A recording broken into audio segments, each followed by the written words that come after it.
সুপ্রিয় দর্শক, আপনাদের সবাইকে শুভেচ্ছা জানিয়ে শুরু করছি আমাদের আজকের এই বিশেষ আয়োজন। আজ অতিথি হিসাবে আমাদের স্টুডিওতে আছেন বিচারপতি জনাব জয়নুল আবেদিন। বিচারপতি জয়নুল আবেদিন দেশের একজন আলোচিত ব্যক্তিত্ব। আপনারা সবাই জানেন 2004 সালের 21শে আগস্ট তৎকালীন বিরোধী দল আওয়ামী লীগের কেন্দ্রীয় কার্যালয়ের সামনে একটি গ্রেট বিস্ফোরণের ঘটনা ঘটে। সেই ঘটনায় ওই সময়ের সরকারের তদন্ত কমিশন গঠন করে, যেটাকে জুডিশিয়াল ইনকোয়ারি কমিশন। সেই কমিশনের প্রধান ছিলেন বিচারপতি জয়নুল আবেদিন। কথা না বাড়িয়ে আমরা সরাসরি যাচ্ছি বিচারপতি জনাব জয়নুল আবেদিনের কাছে। আপনাকে আমাদের স্টুডিওতে স্বাগতম জানাচ্ছি। ধন্যবাদ। জি স্যার, আপনি অবশ্যই জানেন যে দেশের মানুষ একটা প্রবল আগ্রহ নিয়ে আছে, যে এই সত্যটা মানুষ জানতে পারেনি এতদিন, যে একটি বড় ঘটনা। অবশ্যই এটা নিঃসন্দেহে বাংলাদেশের ইতিহাসে একটি বড় ঘটনা। 2004 সালের 21শে আগস্ট গ্রেনেড হামলার ঘটনাটা। ওই সময় সরকার একটা তদন্ত কমিশন গঠন করে আপনাকে চিফ করে প্রধান করে। সেই কমিশনের আপনি একটা রিপোর্টও দিয়েছিলেন। স্যার, আপনার ফাইন্ডিংস এবং আপনার সুপারিশগুলো কী ছিল সেই রিপোর্টে? আমি ইনকোয়ারি শেষ করতে আমি বোধহয় 30টার মতো সাক্ষী নিয়েছি। এগুলো হচ্ছে মৌখিক সাক্ষী।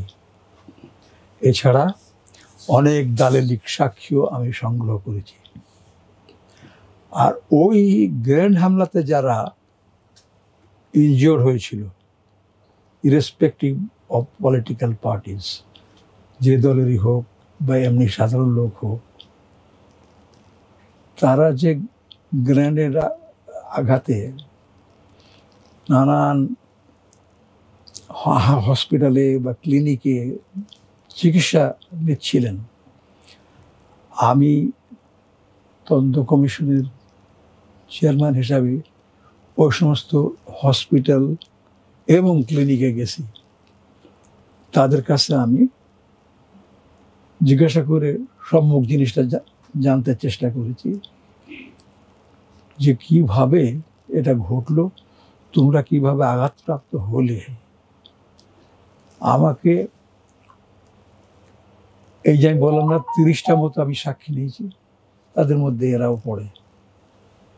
কিছু ইনজিওর্ড লোকরা যে হসপিটাল ক্লিনিক, তাদের কাছে আমি জিজ্ঞাসা করে এগুলো পেয়েছি। তো সেই হিসাবে তারা যেটা বলেছে, তারা বলছে যে আমরা জানি না গ্রেনেড হামলাটা কে করলো, কিন্তু আমরা আজকে ইনজিওর্ড হয়েছি, আমাদের দেখাশোনা করার জন্য লোক নাই। এখন যেটা বলছে মানুষ, সেই ধরনের কথাই সেই সুরেই তারা বলতে চেষ্টা করছে। তো যাই হোক, আমি 30 জন মতো মৌখিক সাক্ষী নিয়েছি। এই সাক্ষী সহ আমি এছাড়াও আমি আরেকটা জিনিস করেছি, সেটা হচ্ছে ওই যে পুলিশের গাড়ি যেটা ছিল ওইখানে, ওই যেখানে ঘটনাটা ঘটে, সেইটা আমি লক্ষ্য করলাম। এবং সাক্ষীর ভিতরে কেউ কেউ বলল যে এটা ঠিক যা বলেছেন স্যার, এটা ঠিক বলেছেন।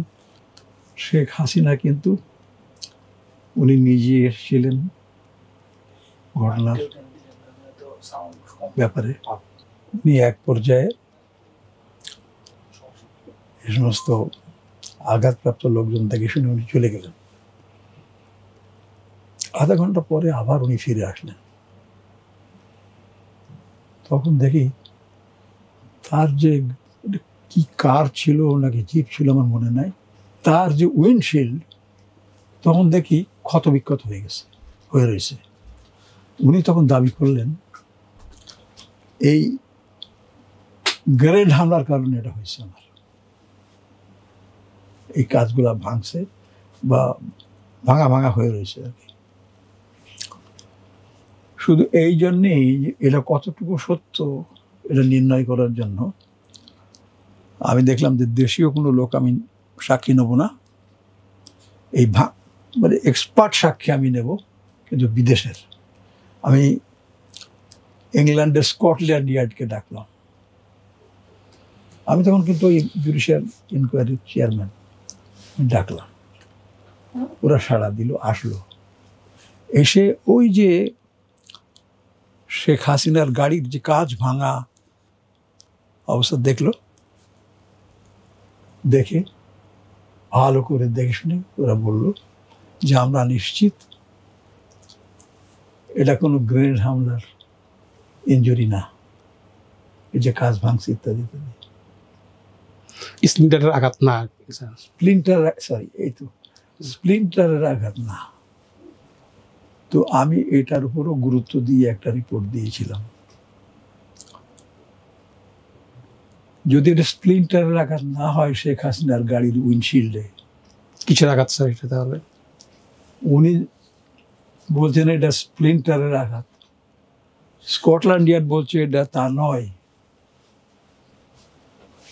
এটা নিজেরা কেউ ভেঙে, ওটা কোনো গ্রেনেডের হামলা দ্বারা হয়নি, ক্ষত বিক্ষত হয়নি, উইন্ডশিল্ড নিজেরা ভেঙেছে। আমি জানতে পারলাম যে উনি ওই যে ফিরে গেছিলেন অক্ষত অবস্থায়, গাড়ি অক্ষত অবস্থায়, উনি গিয়ে ওই পিলখানার ভিতর দিয়ে যেয়ে উনি আবার তার ড্রেস পরিবর্তন করে আবার ফিরে আসছিলেন। এসে বললেন যে দেখেন আমার গাড়ির কাজ কিরকম ভেঙে ফেলছে, স্প্লিন্টারে এগুলো ভেঙে গেছে। সব কিছু করেছে prime minister Khaleda Zia and her government. Scotland ইয়ার্ডের সাক্ষী ভিন্ন, তারা বললো যে না, এটা গ্রেনেডের হামলা নয়। এটার উপরও নির্ভর করে আমি যে রিপোর্ট দিলাম এবং অন্যান্য সাক্ষী যে বললাম হসপিটাল ক্লিনিকে যারা বলেছে, তাদের সঙ্গে কথা বলেছি, তাদেরও দু একজন ওই ধরনেরই সাক্ষী দিয়েছে যে এটা আসলে ওটা ভাঙা ছিল না, উনি চলে গেছিলেন, পরে উনি এসে এটা ভাঙা দেখালেন, এটা সত্যি কথা উনি বলছেন না। তারপরে আমি যখন এটা ইনকোয়ারি করছিলাম, এরপরে আমি এক চিনি না তো, এক জজ মিয়ার নাম বললে একজন, যে ওকে ডাকেন সাক্ষী হিসাবে। কিন্তু এই অবস্থা দেখে আমি তাকে ডাকলাম, কিন্তু উনি সাড়া দিলেন না। কোথায় নোয়াখালীর না কোথাকার Joj Mia, he never responded to my call or request. যাই বলেন, ও জানি না আপনি কি বলবেন। এরপরে আমি তো সব কিছু কম্পাইল করে, মানে ওরাল এভিডেন্স, ডকুমেন্ট এভিডেন্স সব কিছু কম্পাইল করে, আমার মনে হয় কত 100 কত পৃষ্ঠা, 162 পৃষ্ঠার একটা প্রতিবেদন আপনি জমা দিয়েছিলেন স্যার। আমাদের ওই সময় প্রতিবেদন সেটা সরাসরি মিনিস্ট্রি অফ হোমে হয়তো আজও থাকা উচিত। জি স্যার, সরকারের কাছে প্রতিবেদন আছে, যদিও সেটা কোনো সরকারই কখনোই এটা প্রকাশ করে নাই। তো সেখানে স্যার আপনি তো প্রতিবেদন তৈরি করছেন, আপনি তথ্য উপাত্তের ভিত্তিতে আপনি ফাইন্ডিংস সরকারের কাছে দিয়েছেন এবং আমি সুপারিশ হয়ে দিয়েছেন। তো সেখানে স্যার আমার সব মনে নাই আমি সুপারিশ করছি স্যার, এগুলো আপনাদের জানা থাকে, আমার মনে নাই যে সুপারিশ করছিলাম স্যার। এখানে একটা প্রসঙ্গ আপনি এনেছিলেন যে এই ঘটনার সঙ্গে কোনো একটি প্রভাবশালী শক্তিশালী দেশের গোয়েন্দা সংস্থার সম্পৃক্ততা বা ইনভলভমেন্ট থাকতে পারে। না, একদম। এটা আপনি স্যার কিসের ভিত্তিতে বলছেন এবং কোন দেশ, সেটা কি আজকে একটু পরিষ্কার করবেন? আমি ওই দিনই যেদিন ঘটনাটা ঘটে ওই মিটিংয়ে, ওই সময় আমি কিছু লোক লক্ষ্য করলাম, ওই যে ওইখানে একটা নতুন শপিং মল হয়েছে, তারা ছাদের উপরে উঠে কি যেন একটা করার চেষ্টা করছে। তো আমি পরে এটা আর খবর নিয়ে জানলাম যে এই লোকগুলা যাতে এই মিটিংটা ভেস্তে দেওয়া যায়, ইনকোয়ারি ঠিক মতো না হয়, তার জন্যে এরা এসে ইন্টারফারেন্স করার চেষ্টা করছে এই লোকগুলা। এই জাতীয় অনেক কথা যারা ক্লিনিকে হসপিটালে কিছু সাক্ষী তারাও এই কথাই বলল যে আমার কাছে মনে হচ্ছে এই সমস্ত ঘটনাটা পিছনে আছে। এবং আমি যে সাক্ষী নিয়েছিলাম কয়টা আমার এখন খেয়াল নেই, 30টা এরম ভাবে হবে। আমি সবকিছু মিলিয়ে দেখলাম যে ইন্ডিয়ান ইনভলভড এর সঙ্গে, এবং তার সঙ্গে কিছু আওয়ামী লীগ লিডার শ্রেণীর না, মিডল আওয়ামী লীগ লিডার্স এবং তার নিচে এরাও জড়িত আছে এই ঘটনার জন্যে। এবং এটা যাতে বেগম জিয়ার বলে দোষটা দেওয়া যায় তার সর্বপ্রকার চেষ্টা এই অ্যান্ড কিছু আওয়ামী লীগার্স বললাম তারা মিলিতভাবে চেষ্টা করেছে। এই কথাটা আমার রিপোর্টে আমি উল্লেখ করেছি। স্যার, জজ মিয়া যে ঘটনাটা আপনি তাকে তলব করেছিলেন সাক্ষ্য দেওয়ার জন্য, জবানবন্দি দেওয়ার জন্য, তিনি তো আসেননি। তো পরবর্তীতে স্যার সেই জজ মিয়া তো একটা আলোচিত ক্যারেক্টার হয়ে উঠে দাঁড়ায়। ওটা আমি শুনেছি। জি, কারণ এইটা নিয়ম হচ্ছে যে আমি যে রিপোর্টটা দিলাম একটা ইনকোয়ারি করে, গ্রেন হামলার মামলার ইনকোয়ারি করে আমি যে রিপোর্টটা দিলাম 162 পৃষ্ঠা, জি, যদি কারো মনোপুত না হয়, এখানে ধরেন আওয়ামী লীগ, শেখ হাসিনা ইত্যাদি, তাহলে এর এগেনস্টে আপিল করা যেত, against my report. They did not do it. On the other hand তারা আরেকটা প্রহসন করলো, আরেকটা ইনকোয়ারি হোল্ড করলো, যেখানে বাবরকে আসামি করে এতদিন ধরে জেল খাটলো। বাবরই বিএনপির। জি স্যার, আমি আরেকটা প্রশ্ন নিয়ে আসছি আপনার কাছে। আপনি একটা তদন্ত সংস্থার প্রধান ছিলেন, তদন্ত দিয়েছেন, যেটা আপনি মেনশন করলেন যে কারো মনোভূত না হইলে তার বিপক্ষে আপিল করার স্কোপ, সুযোগ তার আছে, এবং এটা আইনের একটা প্রভিশন। তো আপনি স্যার এই রিপোর্টের পরে গত 15.5 বছরে অনেক ধরনের হয়রানির শিকার হয়েছেন, আমরা যেটা দেখেছি। একদম। তো এটা কি স্যার, এটার সাথে কোনো সংযোগ বা সম্পর্ক কি আছে? একদম আছে। এরপর থেকেই যেহেতু আমি আওয়ামী লীগের কথা শুনে রিপোর্টটা দিলাম না বেগম জিয়ার এগেনস্টে, ওই সময়ের থেকেই শুরু করলো আমার এগেনস্টে নানান ধরনের মিথ্যা অভিযোগ নিয়ে আসা, এবং তারা সাংঘাতিকভাবে ব্যবহার করলো এই কাজে দুদককে, এবং আমাকে দুদক দিয়ে যার পর নাই নেয় হয়রানি করছে। সব কথা কোনো আমার মনে নাই, বলতে গেলে। আপনার কাছে কি ধরনের প্রস্তাব এসেছিল আওয়ামী লীগের পক্ষ থেকে? প্রস্তাবটা কে দিয়েছিল? শেখ হাসিনা, তার লোকজন। জি, ওই যে বললাম একজন লোকজন হচ্ছে উত্তরায় থাকতো, সে এসে আমাকে, আমি তখন জাজেস কমপ্লেক্স আছে না? জি, আপনি তো অ্যাপিলেট ডিভিশনে। হ্যাঁ, তখন অ্যাপিলেট ডিভিশন। জি, আমি ওখানে থাকতাম জাজেস কমপ্লেক্সের 4 নম্বর হাউসে। ওখানে আমার লোক পাঠিয়েছে, বলছে চেঞ্জ করতে হবে, আপনি এটা করতে পারেন না। আমাকে থ্রেট দেওয়া হয়েছে। আমি ন্যায়ের পথ ছাড়ি নাই। আপনি তো দেখেন, আমি যা পেয়েছি, দালালিক সাক্ষী আছে, মৌখিক সাক্ষী আছে। চূড়ান্ত সাক্ষী হচ্ছে স্কটল্যান্ড ইয়ার্ড। শেখ হাসিনা যে বলছে তার গাড়ির কাঁচ ভেঙেছে এই গ্রেনেডে, সেটাও মিথ্যা হয়েছে।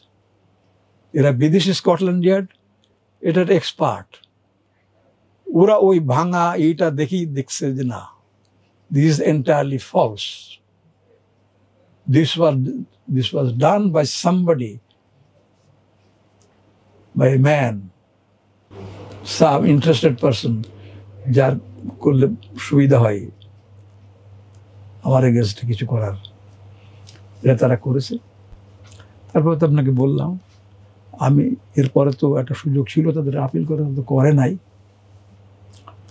উপরন্তু কয়েক মাস পরে, বলে 5-6 এর আগে হবে, পরে আরেকটা ওরা আপিল না করে আরেকটা তদন্ত কমিশন শুরু করলো।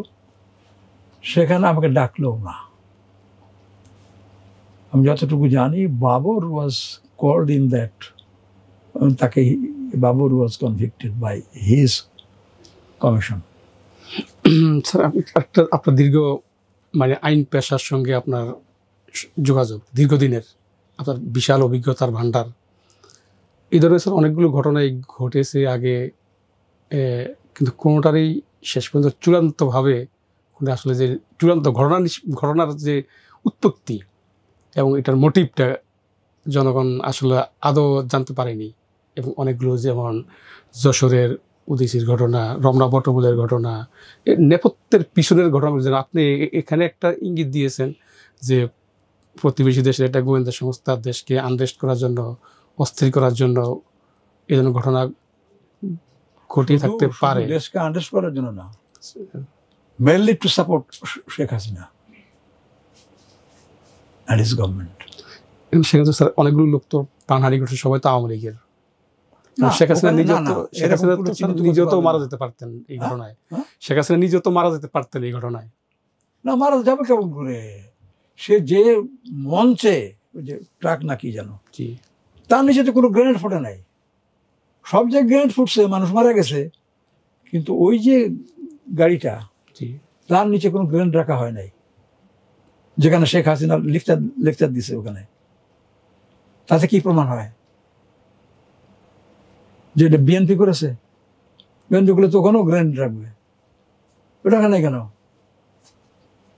আমার রিপোর্টে ওটা লিখছি আমি, যে clear evidence that they avoided, ওর নিচে কোনো গ্রেনেড রাখে নাই।